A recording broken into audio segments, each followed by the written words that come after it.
C'était quand même pendant très longtemps à considérer que le travail, ça valait rien.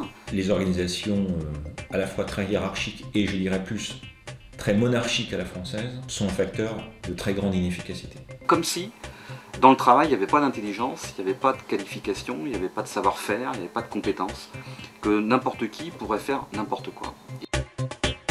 Nous avons lancé cette démarche à la suite d'une enquête sur les conditions de travail dans laquelle 2 agents sur 3 nous disaient qu'ils n'avaient pas de réunion d'organisation du travail. Les seules réunions de service auxquelles ils assistaient étaient des réunions d'information descendantes où on parlait d'indicateurs, d'objectifs et en aucun cas du travail. C'est un peu le problème de l'administration, c'est-à-dire que les réformes descendent, mais il n'y a rien qui remonte parce qu'on ne fait pas confiance aux agents qui font le travail. C'est vraiment... Alors les agents ne se font pas confiance eux-mêmes, c'est-à-dire que pendant, je dirais, 30 ans, 40 ans, on n'a jamais demandé aux fonctionnaires d'avoir de l'initiative. Il ne faut pas oublier ça, c'est une culture l'administration, c'est vraiment un monde très particulier. Le sujet a été de mettre le travail vraiment au centre de la discussion.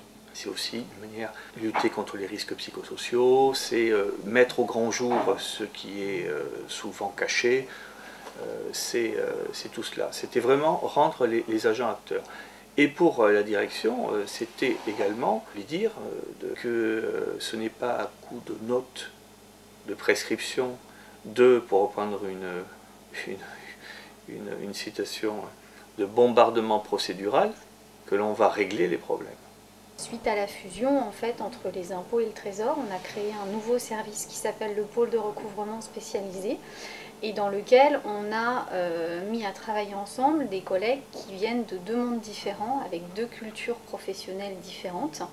Et comme j'ai eu coutume de dire à chaque fois, on les a tous mis dans une pièce, on a fermé la porte, on a mis l'étiquette sur la porte et on s'est dit ça va aller tout seul.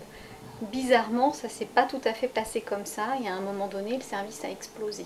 Moi, j'ai actionné l'espace de dialogue puisque justement, comme l'a expliqué Denis, c'est censé répondre à ce type de problématique. Sur l'organisation du travail, les rapports que les collègues ont entre eux, les rapports qu'ils ont avec leurs tâches, avec la tâche aussi qui est dévolue à leurs collègues. L'espace de dialogue a pu faire ressortir tout ça et a apporté effectivement un certain nombre de réponses concrètes à des problématiques que la direction ne voulait pas voir, n'entendait pas.